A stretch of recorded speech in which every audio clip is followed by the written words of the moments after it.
Instead of the F-35 and F-16, the Pentagon is shifting its focus to a new intermediate-generation fighter. The fifth-generation fighters have proven to be costly, even for the United States, prompting the need for a replacement. However, the question remains, is it a wise decision? We'll have to wait and see when it's ready.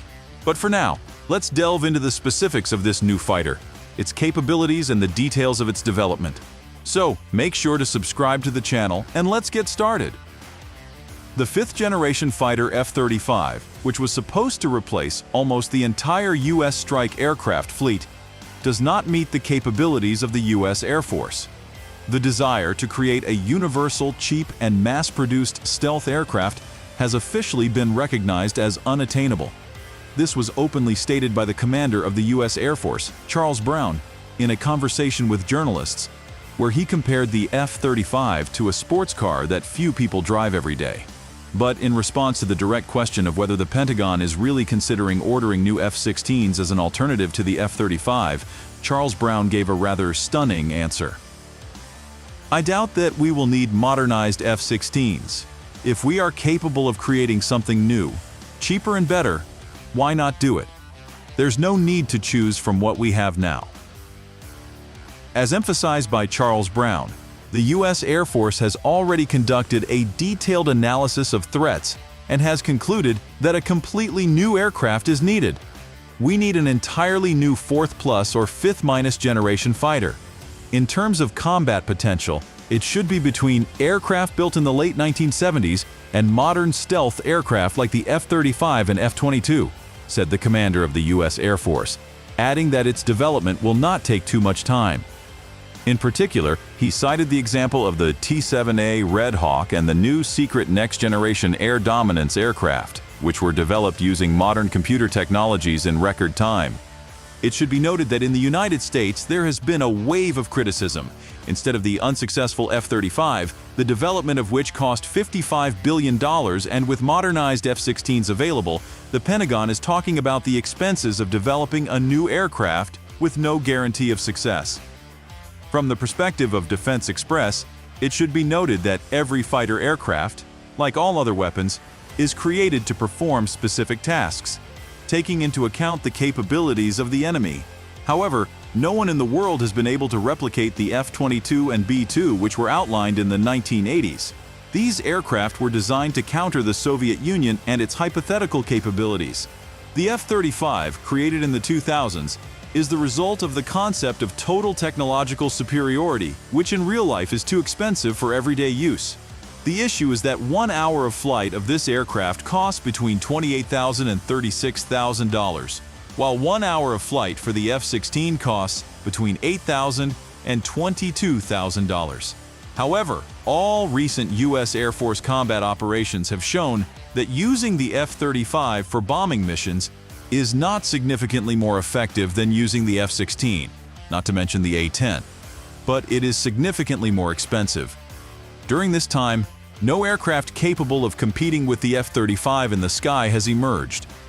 Even the Russian Su-57, which is mostly considered a fifth-generation fighter, will be delivered in homeopathic quantities, 76 aircraft by 2028, and this is without considering the traditional delays for Russia.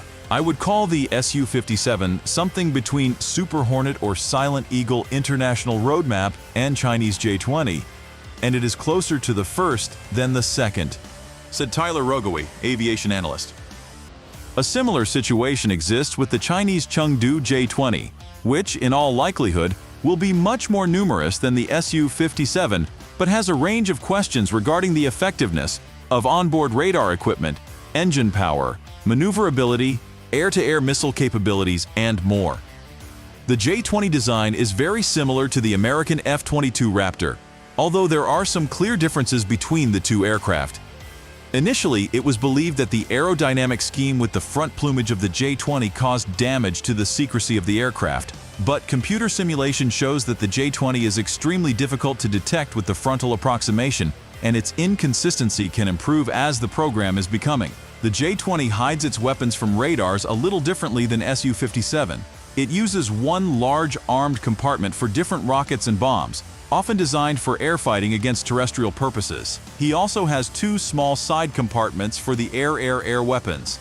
They allow the J-20 to keep the main compartment closed in battle with other fighters, minimizing the radar visibility of the aircraft. Officially, the aircraft does not have guns at all, which makes it the only fighter of the 5th generation in the world that has abandoned guns. It is important that Chengdu J-20 and Su-57 not just embody the best samples of their aircraft, they also represent the end of the American monopoly stealth fighters. So it is entirely logical that the Pentagon intends to quickly create a cost-effective aircraft for today's and the near future's tasks, using already developed technologies. Of course, it's quite challenging to outline the future aircraft based on the vague statement about a 4 to 5 generation aircraft. However, it is more likely to be something similar to the FA-18E FF Super Hornet, which, during modernization, achieved reduced radar visibility without compromising other aircraft capabilities. For example, modifications to air intakes, new landing gear doors, and technological panel shapes, as well as the use of radio-transparent materials in critical areas, have significantly reduced the radar cross-section in the frontal hemisphere compared to a typical 4th-generation fighter. At the same time, this aircraft has a relatively low cost per flight hour, within the range of $10,000 to $12,000. Its effectiveness also relies on a wide range of weaponry, including the potential addition of lightweight hypersonic missiles. It's worth noting that the US has an ace up its sleeve, the development of a 6th-generation fighter under the name Next Generation Air Dominance. The Air Force has stated that NGAD exists to study the 5 basic technologies that can appear in new generation aircraft in order to increase endurance, combat survivability, and stability. The rest of the technologies are not indicated, but there are many assumptions about them, including laser weapons. Thus, it is possible to conclude that the Pentagon is shifting away from a focus on global universality in the form of a single, multifunctional aircraft that can do everything. Of course, this does not mean the end of the F-35 program. However, its role, it seems, will become more specialized. For instance, it may be tasked with targeting and destroying critical targets and, thanks to its advanced electronic equipment, serving as an advanced airborne target detection platform. Furthermore, this very concept of using F-35 and F-15EX has already been outlined in the US. That is all for today. Thank you for watching. Please, share your opinion in the comments. Do you like the idea to replace F-16 and F-35 in the US Army? And if you like the video, hit the like button, subscribe to the channel, and hit the notifications bell. We'll appreciate your support. See you soon.